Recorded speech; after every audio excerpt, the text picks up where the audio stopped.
Well, 10 years ago, one of the first things I did was go to Chautauqua. And a couple years later, I began to volunteer, and now I'm on the board, and I have the opportunity to welcome you. Many of you here, I live at Rolling Green Village, and how many here are from Rolling Green Village? Yeah, they brought a whole busload. We want to welcome you. You make Chautauqua. Our performers are great. The board's great. But if you didn't come, we wouldn't have anything to do. So we're particularly glad that you have come to this talk. You're going to hear about Ripley's Believe It or Not. She wrote me a couple of things that I have to mention. Silence your cell phones. Otherwise, we're going to start a new fundraiser, Laura, that if their phones go off during a performance, then we charge you $50. We want to thank, this is actually a Greenville Library program done in conjunction with us. They host it. They came up with the idea a long time ago of doing these talks in preparation for our shows. So we want to, and there's a neat table back there with some of the resources. That isn't all of them, right? They have other stuff on Ripley that you can check out. You're welcome to do that, but you have to have a Greenville County Library card. So I imagine most of you have that. If you don't, there's some information back there in the library. If you don't have a library card, talk to one of those two gals, and they'll tell you how to get one. And just in a month from now, we will be in our festival week. And we're going to have an exciting festival week all over the upstate and up into North Carolina. So we're looking forward to that. And if you haven't gotten this nice little magazine, most of you got it in the mail, right? But if you haven't gotten, or if you'd like to take one to a friend, I send one to my sister who's a history person in Ohio. And she's going to go to her first Chautauqua and see Larry in a show up in Ohio. So she gave me, by she is our wonderful executive director. She already wrote out the stuff, and then I went and said to Larry, what do you want me to say about you? So I have all sorts of things to say about it. He's performed in our Chautauqua shows since 2002. He's portrayed, are you ready for this? Einstein, as bright as he is. You think he did Einstein yet? Churchill, Disney. Did you see him in Disney? Houdini. See him in Houdini? Yeah. Cronkite. See him in Cronkite. And others. And he's doing it now all over the country. He is a retired Greenville City, County school teacher, taught English, and already corrected me on not using an adjective instead of an adverb, which I know better. And he also worked for a number of years for, and I wrote it down here what the name is, the Ripley Entertainment Corporation.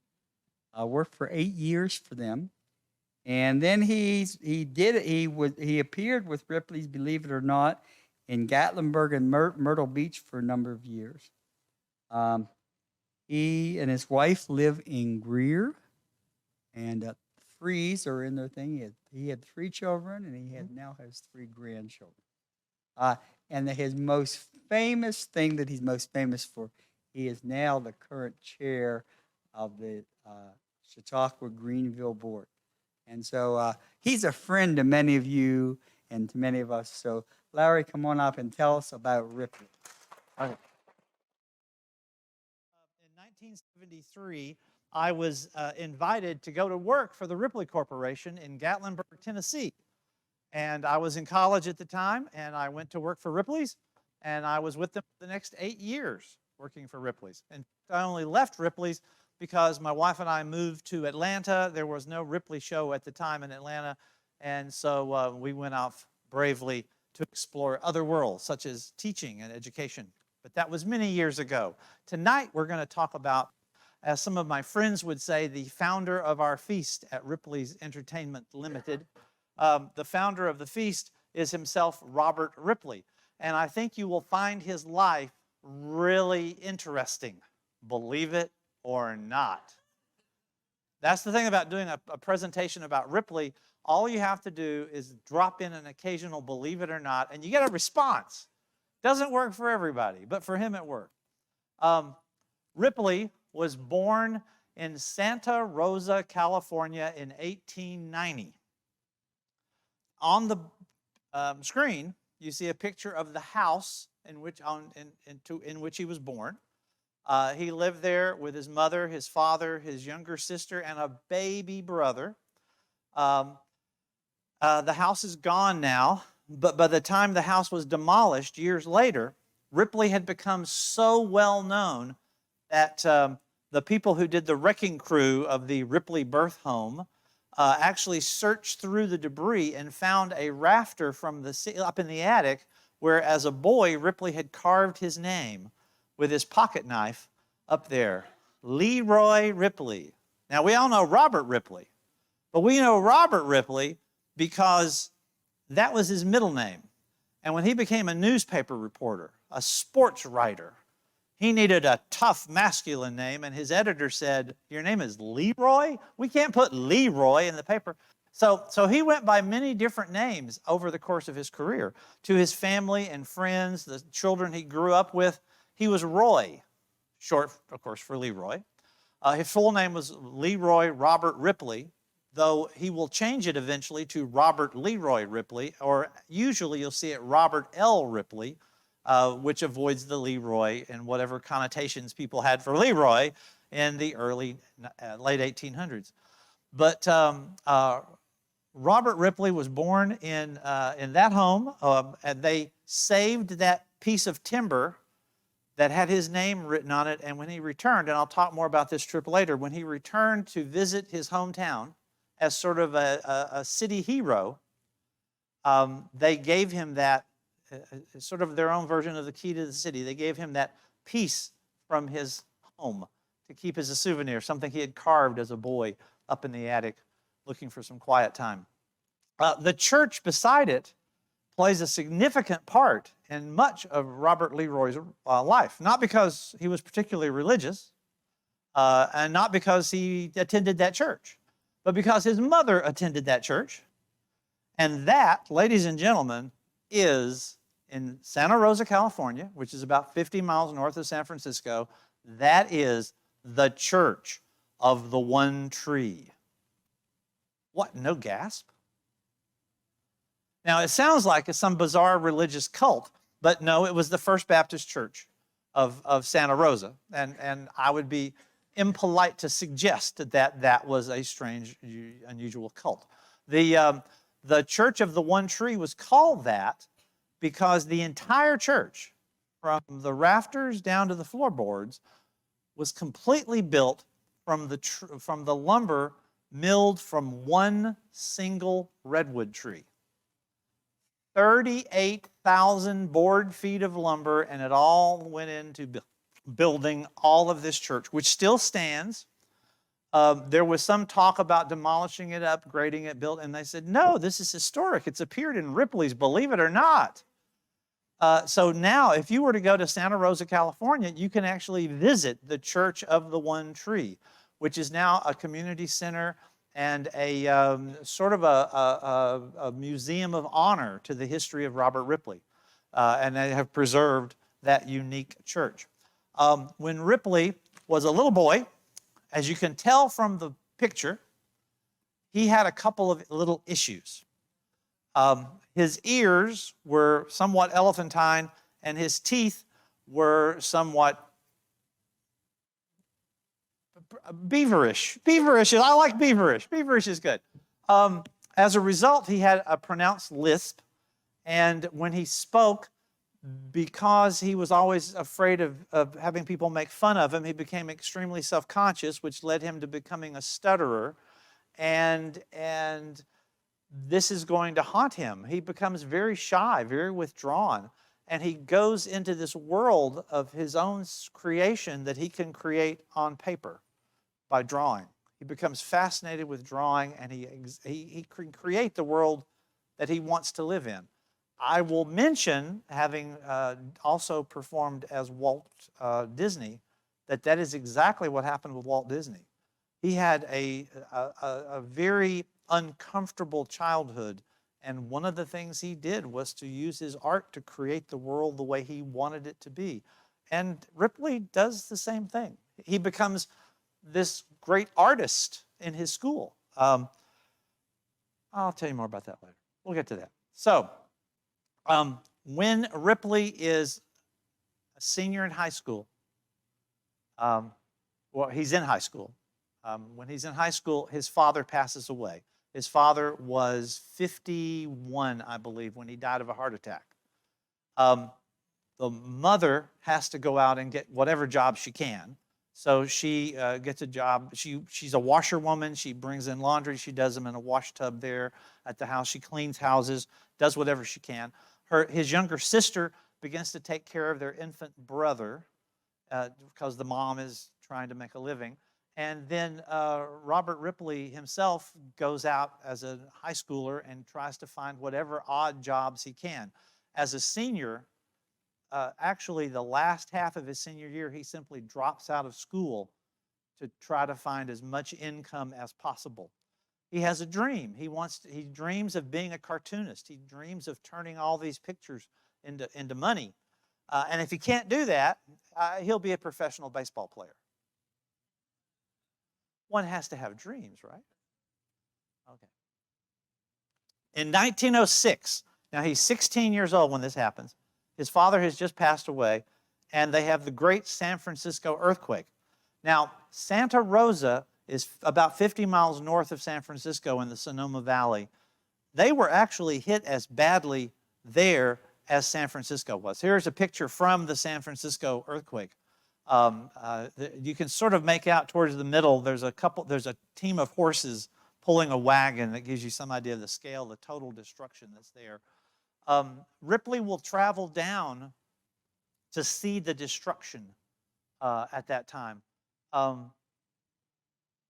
He was lucky to have survived it.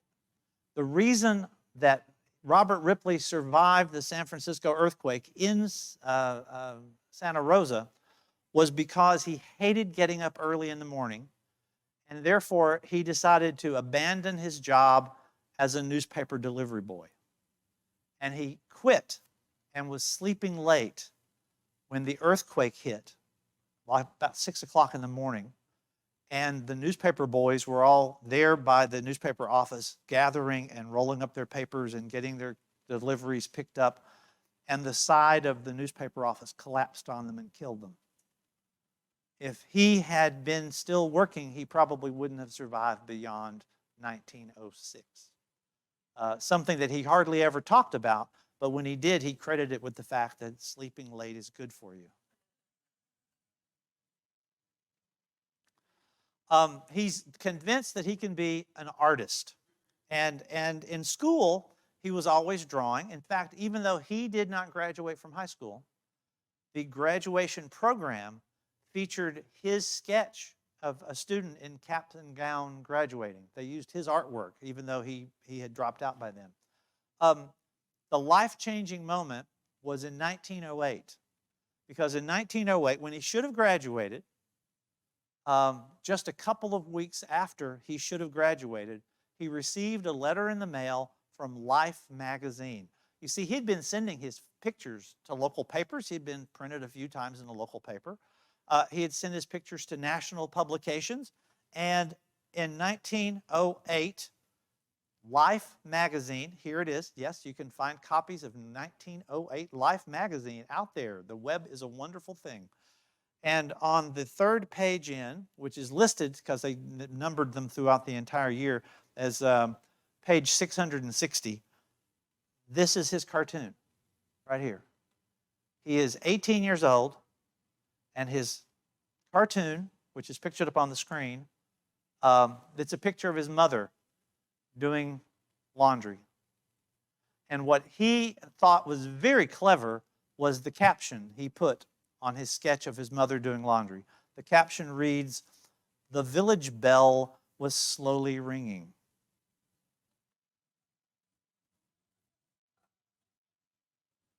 You get it?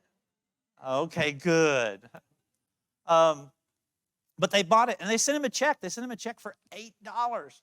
Now, I know $8 does not sound like a huge amount of money, But in 1908, the average male laborer made $5 a week. So here's a fellow, 18 years old, who has just received like a week and a half's pay for doing a cartoon that's this big in the magazine.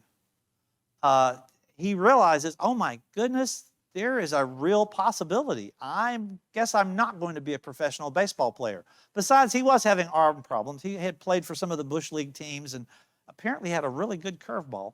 But he decided to pursue his job full-time with a newspaper. And where, if you live in Santa Rosa, would you go to work on a newspaper? San Francisco. So when he gets word from Life magazine, he now has credentials. He's nationally published.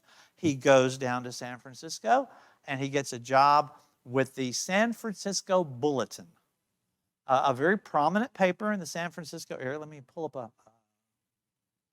Oh, before I get to that, I'm glad I put this on because it reminded me. So he goes to get a job at the San Francisco Bulletin, making $8 a week, which he considers to be a fairly princely salary. But remember, they're rebuilding the city of San Francisco. It's only 2 years after the great earthquake. Rooms are hard to come by. It costs him $5 a week to rent a one-room basement apartment. And therefore, that only leaves him $3 a week to live on and send some money home to his mom. So he discovers Chinatown. He said nowhere in San Francisco could a young man eat more food for less money than in Chinatown. He absolutely fell in love with it. There had been a sort of a small version of Chinatown in Santa Rosa. He was familiar with it. And later he's going to move to New York, and he's going to find the Chinatown there. But he absolutely fell in love with Chinatown.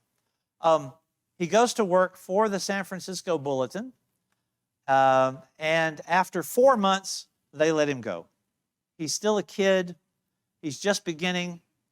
They thought his artwork might develop faster than it did, so they let him go. What do? He walks through the streets of Chinatown. Some of the people he'd been, being a customer for the last 4 months say, come in, have something to eat. He goes, I lost my job. I can't afford anything. I am so sorry. And they said, come in, eat something. You'll get a job. Come in, go ahead and eat. He said, with great gratitude, he said, I was hungry and they fed me, and I'll never forget their kindness. For 2 weeks, he searched for a job, and the place he found a job was with the San Francisco Chronicle. He goes into the San Francisco Chronicle to see the sports editor. Now, here's the obvious question. Why do they need cartoonists with the sports department? There's a magazine that's still quite popular today from that time period called Sports Illustrated. The reason it's called Sports Illustrated is there is a tradition of illustrating the content of sports stories. Now, in his day, you could have snapped a picture, but if someone is stealing second or if somebody's sliding into home, you will get mostly a blur. But if the person who's writing the sports report, especially someone with his baseball expertise, is writing the sports story and they could draw a fine line picture showing the expressions on the players' faces, capturing all the detail, the tension of the body, the flying dust, whatever they wanted to picture, and it copies well, as you can see from these two, from the Bulletin and the Chronicle, where you have images, and they're all basically cartoon images. Now, they did do photos, but only for stationary subjects. And so he gets a job with the San Francisco Bulletin. He goes in to meet the sports editor and interview, and the fellow standing there is an artist named Harry Hirschfield talking to the sports editor. Harry Hirschfield is one of America's premium cartoonists of the time. He looks at Robert Ripley's portfolio and tells the editor, the boy's good. You should give him a chance. And they hire him. $10 a week. See, he's coming up in the world. 2 years working at the Bulletin, they give him a plum job. He is assigned the job. He's the rookie on the sports team, on the sports department. They give him a job covering in Reno, Nevada, the fight of the century. Of course, now it's only 1910. There's a lot of century left, but you know, we do that too. We've had the trial of the century, the this of the century, and sometimes it's not even close. But they have the fight of the century. It is Jack Johnson, he's been heavyweight champion for 2 years. And he is fighting Jim Jeffries, a former heavyweight champion who is white and who is referred to as the Great White Hope. Because Jim Jeffries says, I'm going to prove once and for all that white people are better than black people, and I'm going to beat him. That was the big story. Ripley goes to cover it. The whole nation is tuned into this. Radios are tuned to this. This was a major racial event in this nation. In Reno, Nevada, Ripley has a chance to meet reporters from all over the country, especially from New York, Chicago, people he's heard about his whole life. He sees them in person there. They all meet the kid, because remember, he's now all of almost 20 when he's doing this. And Ripley notices that a lot of the artists are drawing Jack Johnson, the heavyweight champion, as if he was sort of a monkey in their cartoon drawings. They're not doing that to Jim Jeffries. He's drawing like Superman. Ripley didn't like that. Ripley said, you know, Jack Johnson is the heavyweight champion. He needs to be shown as the athletic hero that he is, and so he drew him that way, which worked out well since Jack Johnson easily defeated Jim Jeffries, maintained his title, in fact, went on to take on all comers for the next 5 years and retain his title. Ripley goes back to San Francisco. He's got the story. He's got the pictures. He asks for a raise. They say, not yet, kid, but he says, it's okay. I've had a lot of offers from people in New York. I'm going to New York. And he goes to New York and goes to work for the newspapers in New York City. He starts at like $20 a week because it's New York City. But at $20 a week, he can't even afford an apartment. But he gets a buddy. He finds another reporter about the same age, slightly older than he is, named Bugs Baer, B-A-E-R, Bugs Baer, a famous comedian, a famous cartoonist, a famous man for editorials and one-liners. The guy who actually, you may know this saying, the guy who actually created the saying, what this country needs is a good 5-cent cigar. Well, that famous quote, I can see the nods of everyone going, oh yeah, I've heard that. The fellow who came up with that famous line, he is going to be Ripley's original roommate in New York. They split an apartment. They're in good shape. Ripley continues on as a sports editor, though he's learned something. He has learned that he needs to study art more. He's actually signed up for an early morning art class so that he can make sure he has lots of practice and learns things like proportions and perspective and things that he was totally self-taught up to this time. In 1918, it's a slow sports day, and he doesn't have a story to cover. So Robert Ripley goes through his files at his desk, and he pulls out his filler folder. It's with little anecdotal sports bits that if you need to pad a story and add a few more lines to meet your quota, you can fill this in. And he creates a cartoon of nothing but these little fill-ins.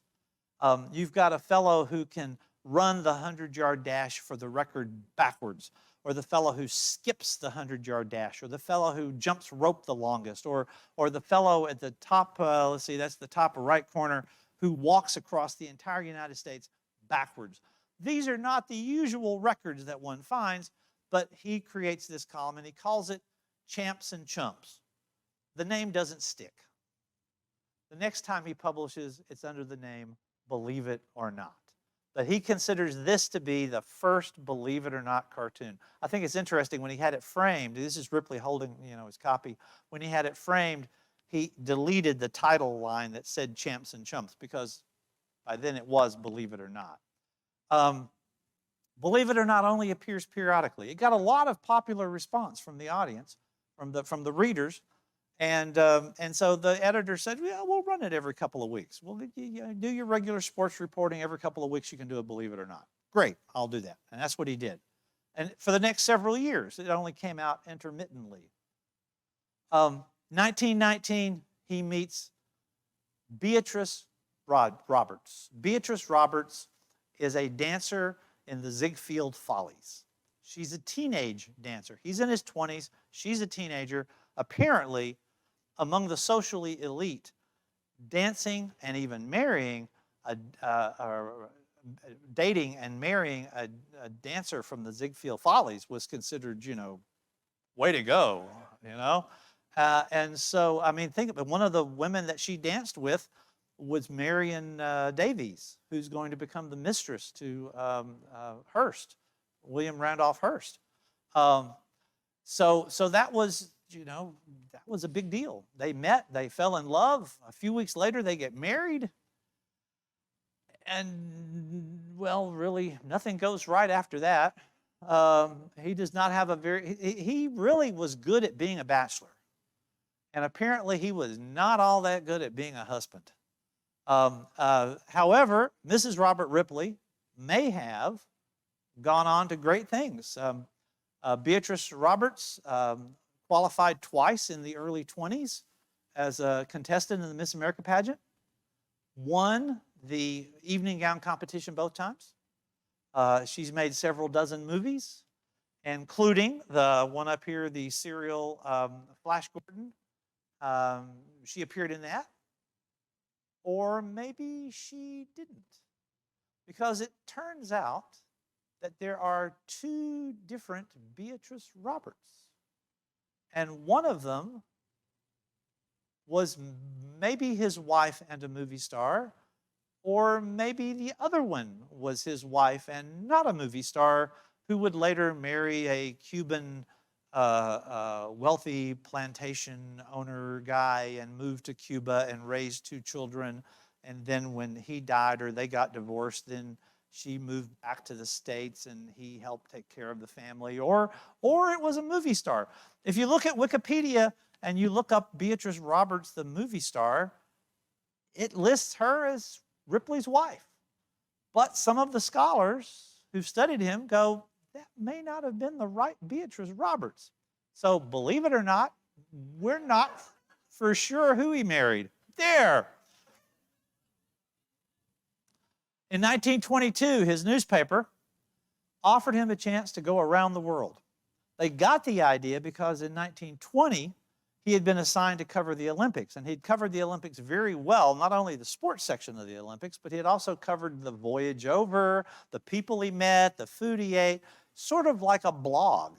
He had maintained sort of, this is what happened today, and when he got back after having covered the 1920 Olympics in Belgium, people were writing in saying how they felt like they had been on the trip with him and that they really enjoyed it, and send him out on some more trips, and we would like to hear, we'd like to go, because you could go places without, spending any money to go anywhere. So the newspaper asked him, would he like to go on a world tour? Sure, why not? And so he packs up his bags, he goes to San Francisco to catch a boat. Of course, he has a chance to visit with the family. And then he sails off. He does the world tour, Hawaii, Japan, the South Seas. He goes to China. China was a disappointment his first trip. He was expecting Chinatown on a large scale. But when he got to China, they didn't speak English like they did in Chinatown. His complaint was it was too Chinese. He also wrote that over time and multiple visits, he came to appreciate it not being, Chinatown. But it took him a while. The idea that travel broadens your horizons and makes you acceptable of more things. Well, he sort of realized that was the case, and it becomes one of his favorite places. But his first time there, no, just too much Chinese. He goes to the South Seas. He visits the islands in the South Seas. He goes to India. He sees amazing things. He goes amazing places. He records. He's sketching because, of course, he's also preparing material for his Believe It or Not column. As you can see here, his bag is covered with stickers of all the places he goes. Over the next 20 years, he is going to go around the world multiple times. Like in 1932, he traveled 60,000 miles, which is like 2.5 times around the world in 1 year. He's known as the modern Marco Polo. It's a big deal.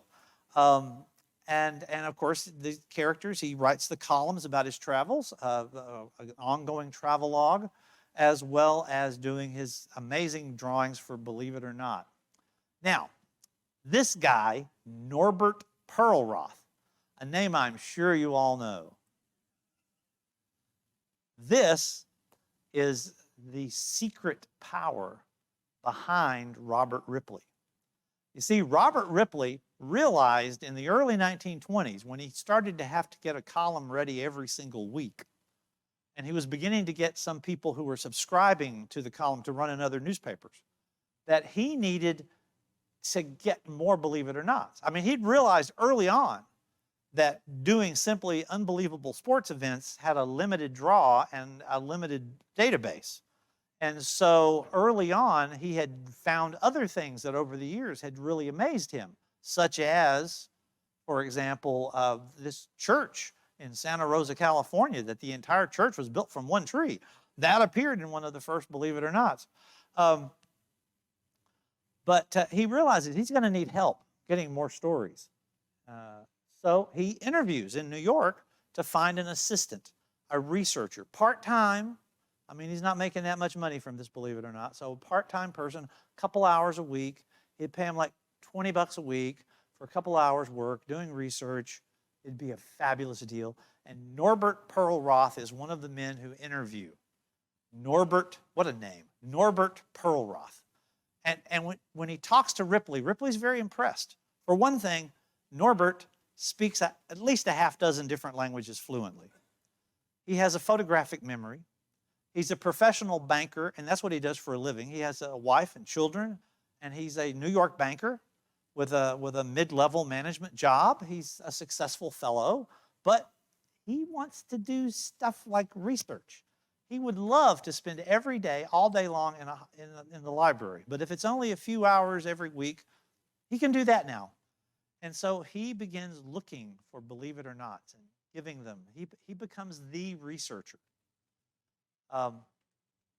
He becomes so good at it, I'm jumping way ahead, that at the end of his life, for his 90th birthday, the New York Public Library plans to have a huge birthday celebration of their most dedicated researcher in the history of the New York Public Library.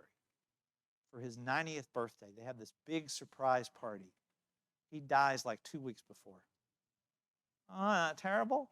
But that's how they thought of him. He was the power researcher. He came up with the best stuff. All right. All of it accurate, or at least all of it can be documented. There's a slight difference there. Okay. Ripley becomes an author.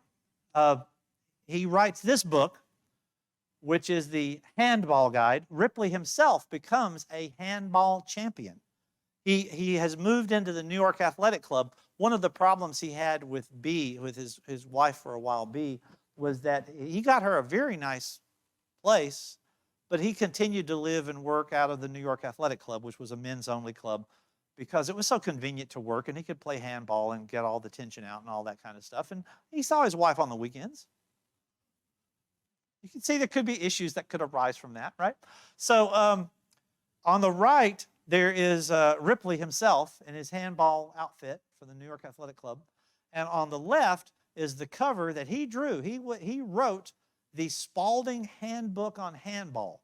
Everything you ever wanted to know about handball. And do you see a similarity? Yeah, he used himself as a model for the illustrations in this. This is the work on handball. But now he's a sports writer. So for the Everlast company, they made, this is from Spalding, a fairly well-known sports company. Everlast commissioned him to write the 1925 boxing record. This is the report on all the key boxers. If you were going to bet on a boxing match, you're going to look these guys up in Ripley's book and find out all about who fought who, when, how, you know, what the matchup is, all the inside stories of boxing written by Robert Ripley, not what we think of for the man who writes Believe It or Not. These books are, you know, moderately successful, but he becomes a best-selling author when he writes his first Believe It or Not book. His Believe It or Not book flew off. It was basically the same. Each story had a cartoon. His original, many of them were the original cartoons from the comic strip. But then he added more detail. Instead of just one little couple of sentences that were under each picture, he had like a half page or a full page telling more about when he saw them, where he saw them, giving more information. And this was huge. Over 2 million copies sold at $2.50 a piece. Very successful. One of these copies ends up in the hands of William Randolph Hearst, who looks at it. Now, he's heard about Ripley. He's heard about him because of this incredible scandal that Ripley was involved in, that Ripley got the better of. I'll tell you about that. But he sees it, and he sees the book, and he sends out a memo to Joe Conley, one of his top men in New York, hire Ripley. And so Ripley signs a contract with the Hearst. William Randolph Hearst had the largest chain of newspapers in the world. 1 out of every 4 newspapers on earth read were Hearst papers, part of King Features. And Ripley signs a contract with him. Starts off at just $100,000 a year, a little better than the $25 and $35 and $50 a week he was making. But he signs a contract, and within just a few years, he's going to add to this. But he becomes this best-selling author, and what catapults him into this position is 1927, when Lindbergh flies across the Atlantic. You all know the story of Charles Lindbergh, that flying for 20-some-odd hours, one man alone against the elements, lands in Paris, mobs cheer. He becomes a spokesman for America. He's one of the great believers in America First campaigning and all that. He is an American star, right? And Ripley publishes this cartoon. Lindbergh was the 67th man to make a non-stop flight over the Atlantic Ocean. The mail poured in. The phones rang off the hook. Everybody was upset nationwide. You all know he's the first man to fly across the Atlantic. Why are you saying he's this? Are you like a communist? Are you anti-American? Are you trying to destroy this country? He lets the fervor build up. Several days go by, and then he announces he's going to have a press conference. And he has the press conference, and everybody wants to ask questions about why did you blaspheme Charles Lindbergh? And he says, what I said is true. I never lie. What do you mean you never lie? Well, the truth is that while Lindbergh made this flight solo in 1927, 8 years before, Alcock and Brown, 2 British pilots, flew together nonstop across the Atlantic. They were the first to do it. And then over the course of the next 8 years, 2 different dirigibles, Zeppelins, had flown across the Atlantic nonstop. One with a crew and passengers numbering 31, one with a crew and passengers numbering 33. That makes 66 people who had flown across the Atlantic Ocean nonstop before Lindbergh. He was number 67, and Lindbergh will admit that himself. Because what was the trick? He didn't say solo. If he had said solo, it would have been wrong, but he didn't. And he realized this is the key to being super successful. This is what's going to get him offered a book publishing contract. This is what's going to get him a job making $100,000 a year with King Features, is having such controversial cartoons that tell people the truth, but not in the way they expect to see it. He becomes a radio celebrity in 1930. Now remember, this is the same buck-toothed, stammering, stuttering kid that was really worried about that. But he goes on the air and the radio, and his show is so successful because he makes every radio show a believe it or not. This particular article I found is more of it ran in one of Hearst's papers. It's more actually of an ad than it is an article about him. But basically what it says is, here's a picture of him getting on his deep sea diver uniform because he's going to actually do down in Marineland, Florida, he is going to do the first live radio broadcast from the floor of the ocean. Who does that? He went to the top of the highest mountain. He went to the bottom of the lowest mine. He went under the ocean. He went anywhere live from the bottom of the Atlantic Ocean. And people loved it. He's going to be on the air for the next 20 years doing radio shows. Amazing, amazing, highly rated radio shows. As some of you got here a little earlier, you saw some of the black and white films that were showing up on the screen. These are from his 8 to 10 minute long movie shorts. He was hired by Vitaphone, which was a part of the Warner Company, to do short, little like 10-minute or shorter films featuring Believe It or Nots. He would draw Believe It or Not cartoon. He'd tell Believe It or Not stories. And these were a big hit. You know, between the features, you got a chance to see Robert Ripley. He becomes such a common, well-known person that he becomes a super celebrity. Not only are people, as you can see in this picture, crowding to get his attention, crowding to get his signature, his very distinctive signature, which is part of the logo now for the Ripley's Corporation, but they are so intent upon him that they're sending him letters, because he discovered, not only does he have Norbert Perlroth doing amazing research, like discovering that Lindbergh was actually the 67th man. That was a Perlroth special there. But he's also invites his readers to send in their own unbelievable Believe It or Nots. And he would draw their cartoons describing what they have sent to him and give them credit. You know, Mrs. Jamie Jones of Schenectady, New York, had the following happen, and there's a cartoon, and there she is. And so people got their names in this paper, which is spreading worldwide, multiple countries, dozens of languages are displaying these amazing tales. People from all over the world are writing him. In fact, in the early 1930s, he received more mail than any other human being on earth. Over 1 million letters.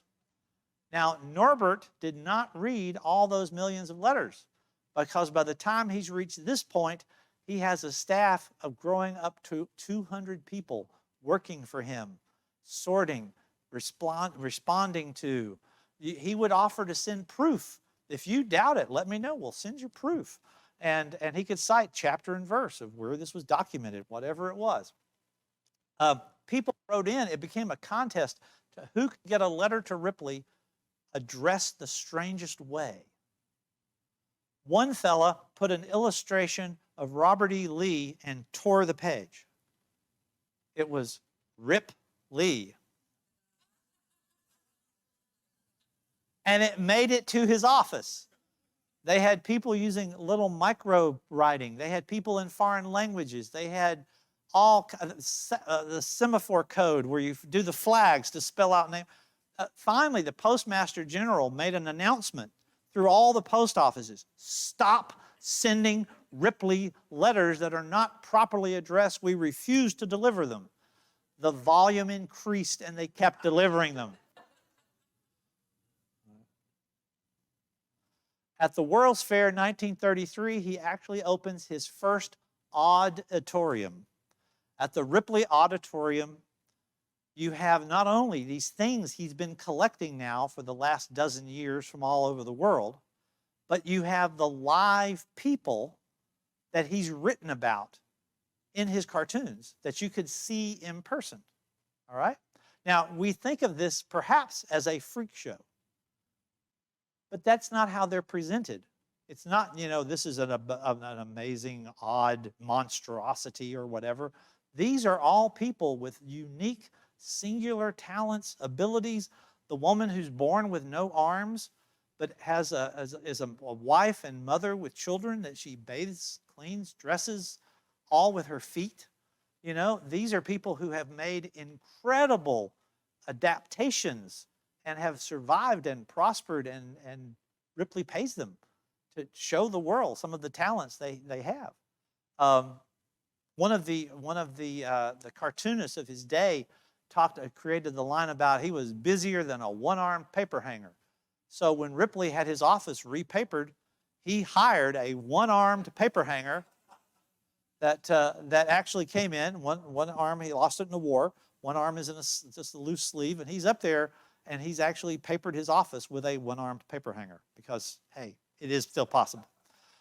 Anyway, so he opens this. Now, he's not only going to open the auditorium there, but over time, he's going to open other auditoriums. New York on Times Square, as it says here, $20 million exhibition of curiosities from 200 countries, 40 living Ripley radio oddities, believe it or not, in person, that you could come and see. And what kind of folks might these be? Well, there's the man who shaved his face every morning with a blowtorch. Well, who doesn't, right? There is, wait a minute, I think I wrote down his name so I wouldn't forget it. Martin, I have it right here. Martin Lorello. Martin Lorello. Martin Lorello is a German fellow who had been working with a circus. He worked with Ringling Brothers. He had and you can actually find him. Look up Martin Lorello on YouTube because there's a movie of him doing this. He had the ability to turn his head 120 degrees, but he worked on it until he got it to he could turn his head 180 degrees facing directly backwards. It looks like a Photoshop in the middle, but he could actually turn and look down his spine. There you go. And you can see him do it live and in person, the whole twitching his head around business. It's on YouTube. This next fellow, and I have to refer to my note here, Hananuma Masakichi. Sure, easy for me to say. This is a sculptor who, in the 1800s, a Japanese sculptor, worked in wood, who was diagnosed with tuberculosis and knew that his time on earth would be short. So he set up mirrors all around him, and standing in the nude, he put together thousands of wooden sticks held together with tongue and groove, held together with pins, wooden pins to hold them all together, and he built this, a statue of himself, perfectly detailed from top to bottom. He even, as he cut his hair, he planted his own hair in the scalp of the wooden statue. He let his nails grow long so he could cut his nails, and the nails in the wooden statue are his nails. From top to bottom, completely anatomically correct, he creates a statue of himself so that there'll be a memory for the girl he loves to have after he dies. He survives for 10 more years, and I think they sell the statue to somebody instead. But it ends up in the Ripley collection. Ripley kept it at his home and would sometimes put it into a guest room to surprise visitors when they go to check in for the night. Very realistic here. Yeah, and you can't see any wooden seams. There's nothing on there. It's all carefully lacquered and wonderful, amazing work of art. It's now on display. I think right now it's at the Ripley Museum in Amsterdam, but it's been displayed for a while in New York. It's been displayed for a while in Los Angeles. The Ripley Museums, the auditoriums, still exist. There are some 90 Ripley facilities around the world right now that are still doing great business. What do you do when you're making so much money? I talked about $100,000 a year by the middle of the 1930s, which, by the way, he was hired just 3 months before the Depression hit. In the 1930s, he's now making over $350,000 a year, and by the end of the 1930s, he's making over $500,000 a year. In the Depression, he's doing quite well. And so he buys an island. And why would it be called Bion Island? Yeah, I think I heard it. Bion, believe it or not. See, so Bion Island. It's a Marinanset. It's a very wealthy community north of New York. All the houses are mansions, and they're all there on the Sound. But he gets the island with its own private causeway, and he builds his mansion on this island and decorates it. Here's his Christmas card from 1934, standing outside his mansion, wishing everybody a Merry Christmas and a Happy New Year. Believe it or not, this is my house. There you go. And the house is decorated in only the most posh style of foreign junk. Um, this is part of his, notice the Alaskan statuary, the African statuary. Basically, he collected all over the world the decor, Chinese, what would the style be? Just Chinese. He decorated the halls. He would, when he was entertaining guests, he'd be dressed in full silk Chinese robes. He filled the island with his own pets. He loved dogs, including a dog that was born with only one eye. He named him Cyclops, called him his seeing eye dog. But he had dozens of dogs. Not only did he have dozens of dogs, he even had a giant snake that was 28 feet long and big around as a Dalmatian. He also liked to play with the snake with visiting guests. The visiting guests didn't particularly like to play with the snake, which is what he enjoyed. Talking of Chinese junk, he bought a Chinese junk, the boat. He actually had one built for him in Hong Kong. It came here, and he would take, when he went out on the ocean, entertaining friends, playing mahjong. He would travel on his personal, that was his personal yacht. Around the island itself, he didn't use the Chinese junk, but he had his own sort of a gondola kind of affair that he could, a punt, is basically a punt. And he had the beauties that were his frequent house guests sail around his little island home. Only the best. Entertained everyone. W.C. Fields, Will Rogers, presidents, kings, they all came to Bion Island. They were feasted and feted, and he would pick up great stories from them, which might then appear. Not Woodrow Wilson, Franklin Roosevelt appeared in a Believe It or Not with a story that he brought to Ripley. This happened in my family, and can I quote you on that? Sure. And so there's a Franklin Roosevelt, Believe It or Not. He knew everybody.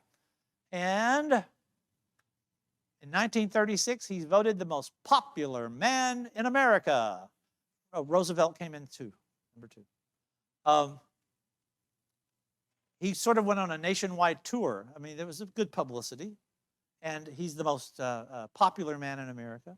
More high schoolers said they wished if they had a job to be Robert Ripley than any other job, because he got to travel, hang out with powerful and beautiful people, and they thought it was great. So when he goes back to his hometown, they have a huge turnout, including the lady who's in this picture, not his mother, because his mother had died at the age of 53 of a heart condition. Father died at 51, the mother died at 53. Sort of foreboding, isn't it? So Robert Ripley, when he goes back, he makes it a special point to meet Miss Fanny O'Meara, his high school English teacher. Being that I'm a high school English teacher, I found this particularly nice. Miss O'Meara had seen that when he was writing about poems or literature, that he would, people would read their essays in front of the class. And he would become more and more panicked. Now, here's a guy who's going to have his own radio show, his own television and movies. He's going to be in all these things. But when he's in front of his high school class, it's just painful. And she says to him, having noticed that he spends all his time doodling in his notebook, he says, we're doing this poem called Snowbound. And instead of writing about the poem Snowbound, why don't you draw me a picture of the poem Snowbound? And he does a whole series of pictures of the different scenes. The snow, there's a line in the poem about how the sky blends with the snowy ground, and you can't tell where one stops and the other one starts. And there's a scene of the family gathered around the fire in the cabin and all that. And he draws these pictures, and that becomes his writing assignment. He's able to turn. She keeps these pictures and uses them year after year to illustrate the stories. Anyway, she was the one who encouraged his artistic talent, which is going to lead to his literary talent. Because remember, he's also going to be a best-selling author of multiple books. She's the one who gave him that freedom to express himself other than the way everybody else was expressing themselves. And because of that, when he came back for his grand tour, Most Popular Man in America, he made it a point to bring a special gift for her from China. He presented her with a gold and jade necklace, which you see her in her hand, the case that she has in her hand, the necklace. She got all weepy because especially 15 years before, the school had burned to the ground, and everything that he had left with her classroom supplies, the whole school was totally destroyed by the fire, and all that was lost. And she said, when I lost your pictures, it was like I had lost a part of myself. They could never be replaced. And then the mayor gave him that piece of wood from the family home, and he started getting emotional and said, I really need to catch a flight home. Thank you all so much, and he had it off. Very, very emotional reunion back in his hometown. And like I said, he becomes a television star. 1947, nobody's got a television, but Ripley is on the air, which leads us to maybe Ripley's final, believe it or not. He's finishing the recording of the 13 shows in a season. He's finishing the recording of the 13th show. He's already had his contract. The ratings are so high that his contract has already been renewed for a second season. All right? He's doing the 13th show. He's near the end of his 13th show, filming it, because they're going to record it and then play it. And as they're finishing the show, they're doing a special about taps. You know the song Taps? They played at funerals, right? As he's talking about the believe it or nots regarding the song Taps, he suffers a heart attack and collapses and is rushed to the hospital.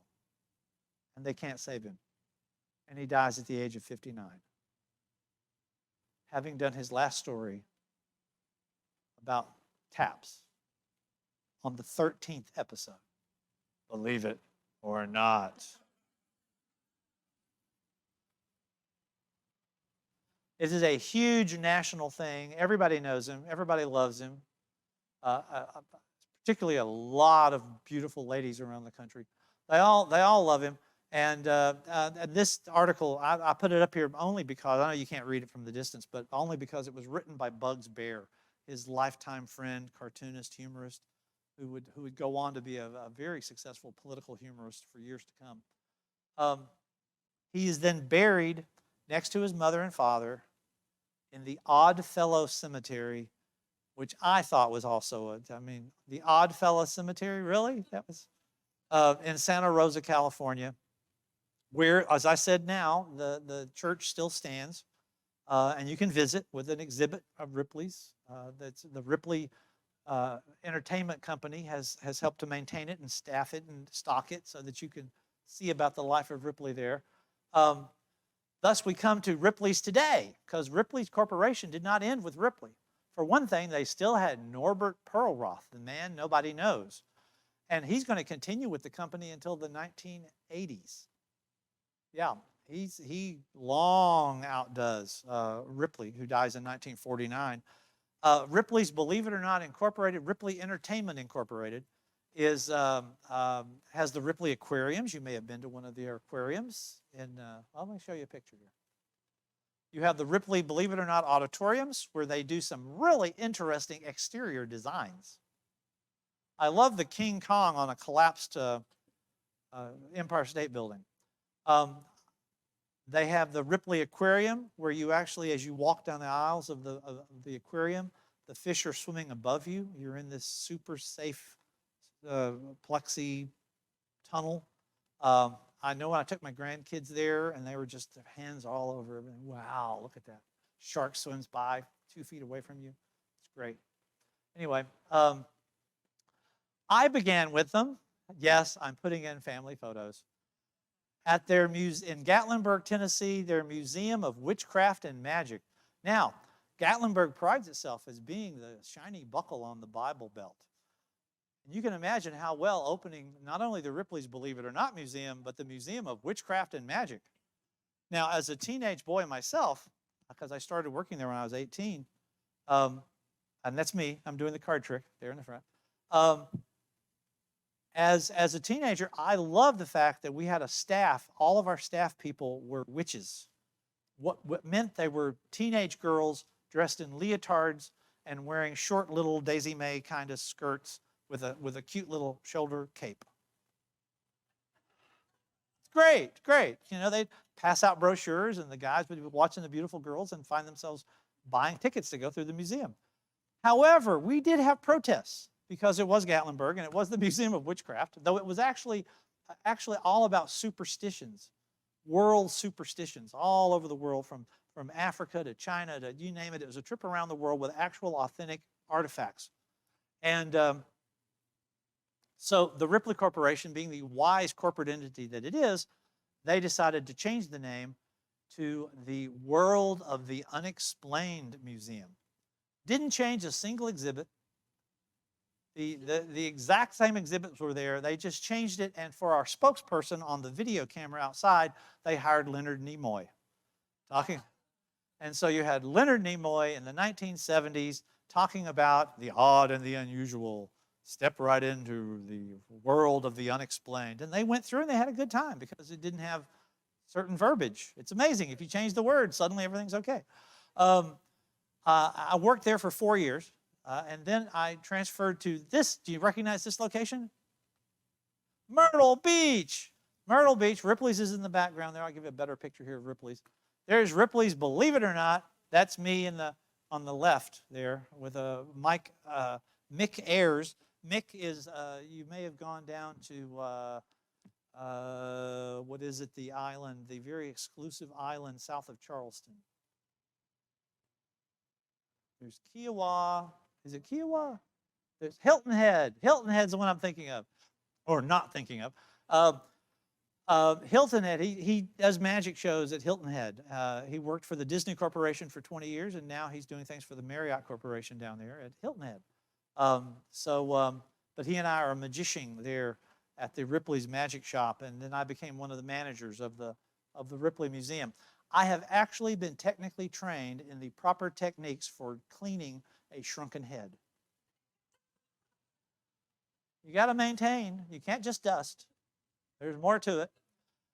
We also had live entities, live curiosities at the Ripley's in Myrtle Beach, including Billy and Benny McGuire. I'm happy to say my friends Billy and Benny McGuire. Here I am hanging out with Benny. They are the world's largest twins. They officially weighed in at 727 pounds and 747 pounds, just like the Boeing aircraft, 747, 727, because they made up the weight. They were actually way heavier than that, but the sign could read it, and people knew those numbers, 727, 747. So they just used that. They also worked as professional wrestlers, very popular in Japan. As Billy told me once, all you have to do is grab the guy and fall down. There you go. Anyway, so I guess we've come to the end of our exploration of Robert Ripley, and there may be questions that you would like to ask about Robert Ripley or his career, and I would be happy to answer whatever questions you may have. There, how was that? Yeah. So what happened to his wife? Did they get divorced? Oh, okay. Yes. The way Ripley described it, this would actually be a good question for the show in the summer, is what was your most dangerous adventure? And his answer was, I once sailed the treacherous seas of matrimony. No, within a few months, she had filed for a separation. And it's going to take them 7 years to actually get a divorce. They get the divorce. She had plenty of grounds, and he didn't contest any of the grounds. He sort of was a womanizer. He wasn't abusive, wasn't violent. He was a really serious drinker. I mean, he and Bugs could put away a lot of gin. One of the things, if you read the Ripley articles over the years, he can give you a bartender's guide to every country on earth. He visited 201 countries and had natural drinks or whatever the native drink was everywhere, including one case when it was human spit. But all kinds of stories that he had. But no, they eventually, after 7 years, were officially declared divorced, but they hadn't been together since really the end of that first year. Yeah. And like I said, there's a controversy now. Was B, his wife B, was she the one who lived with a guy in Cuba on a plantation, and then when he died, she moved back with her descendants of the Mayflower family in Boston, or was she the movie star who was in the Flash Gordon series? Like I said, you look it up on Wikipedia, it's got her there. Who am I to disagree with Wikipedia? But So the question is about what's the current Ripley Corporation, because it's a retail company yes, for some reason in Latin America, and like in Chile and Peru and others. So I'm trying to, what's the connection there? Ripley International. They used to have a Ripley's Museum in Bath in London. They have them in Amsterdam. It is an entertainment company. They publish. It is a huge publishing company. And you can see a lot of the original Ripley books back there. They publish very popular collections of Believe It or Nots that they keep modern. They have a staff. There's a new Ripley cartoon done every single day. It's all posted online, and they run in about 40 different countries right now. They are still showing daily Ripley Believe It or Not cartoons. I don't think any of the local papers run them anymore. I know I subscribe to the Greenville News, and they don't have the Ripley in there anymore. But in addition to that, they have had, since Ripley's time, over 100 million visitors to their various entertainment complexes around the world. So anywhere that people gather, there is a market to see the odd, the unusual, the surprising. I remember they did a remodel of my museum in Myrtle Beach, and I had a chance to go back through because I have a little card that gives me a pass. You work for the company long enough, and your immediate superior becomes the president of the corporation, then you get the little brown card that gives me a free pass to take my family through whatever I want to for no money, which as a teacher is greatly appreciated. But the company has, like I said, it has the motion rides, it has children's special museums, it has, you name it. They're all over 100 million people since Ripley's time have gone and bought tickets and gone through Ripley attractions. They have publishing, they have entertainment, they've had television series. I mean, Ripley may have died in 1949, but they've come back a couple of different times with a Ripley's primetime television show that I'm sure many of us saw. Sometimes with a big celebrity performer, sometimes not. But it is a behemoth of a company. It is now owned by a conglomerate originally based out of Canada, the Jim Patterson Group. And the Jim Patterson Group now has its Ripley headquarters down in Orlando, Florida, where a lot of their planning and all that. The storehouse for all things Ripley is down in Orlando, Florida now. Yeah. But it is a huge entertainment company. In the center toward the back, Larry? Can you tell us what year you're going to be in your performance? I will be in 1949, his last year, at the age of 59, when he is about a week away from dropping dead. And performers tend to pick a date as late as possible. You can't do, for example, Einstein the day before he died because he was in really bad health, or Churchill the day before he died because he had a prolonged final illness. You have to backdate it where you can actually stand up and walk around and talk clearly. But you don't want to have it so young that you can't answer questions because it hasn't happened yet, right? So in the case of Ripley, he's fine until he's dead. Believe it or not. Yeah, that's it. How about that? Yes. Hi there. Is there a South Carolina connection with Ripley other than the museum in Myrtle Beach? Any of his exhibits, or did he ever come here or anything like that? No. His museums, when he was alive, now remember, he dies in 1949.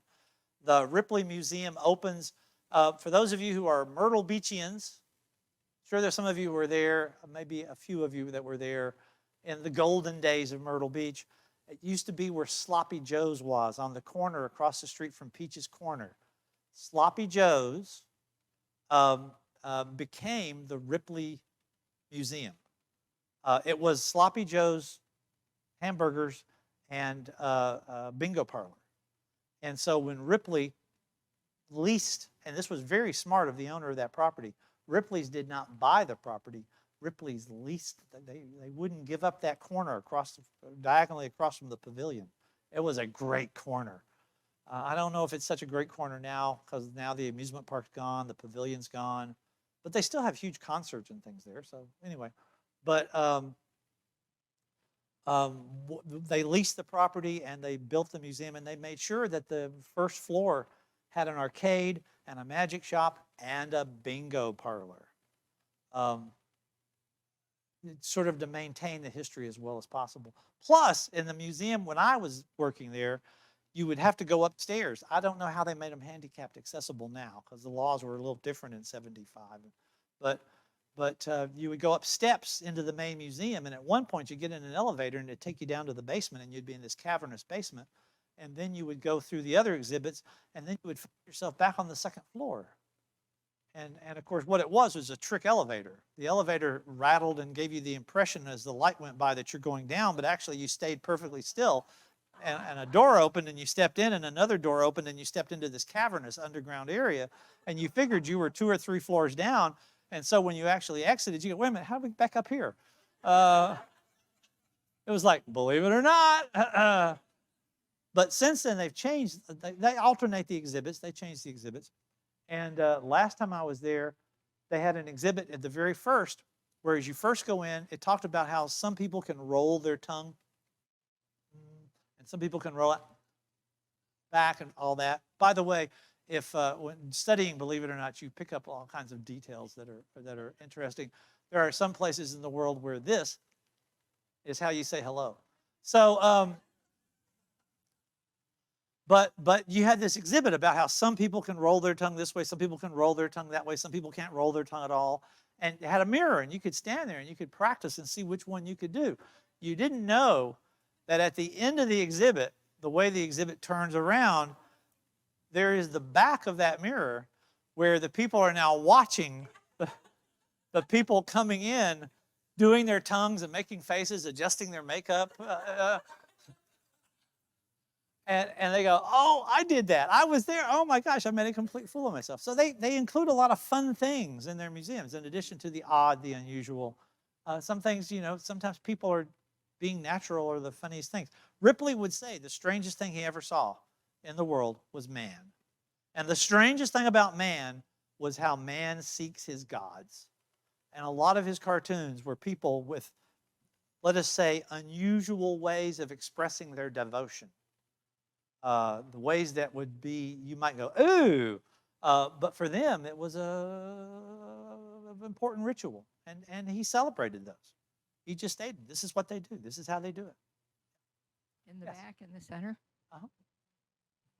Oftentimes, these are strange statements. Did anyone ever contest the truth of those statements? All the time. He said he was called a liar more than anyone else in America, and he was proud of it because everything he said could be proven. There was one man, in fact, when I was working in Myrtle Beach, as the manager there in Myrtle Beach, the very first exhibit, as you got to the top of the staircase, was an exhibit with thousands and thousands of letters.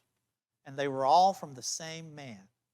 A man who spent over 20 years of his life relentlessly trying to prove anything Ripley said was wrong. And he was never able to do it. Believe it or not. Anything else? Okay, I want to thank you all very much. Hope you enjoyed it.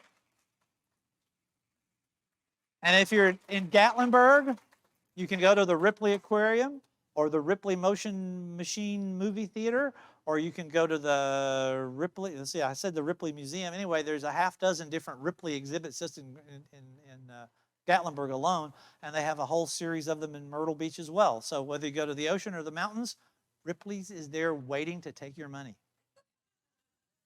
Yes. And Ripley himself will be here in Greenville in June, telling his stories and answering your questions as best he can.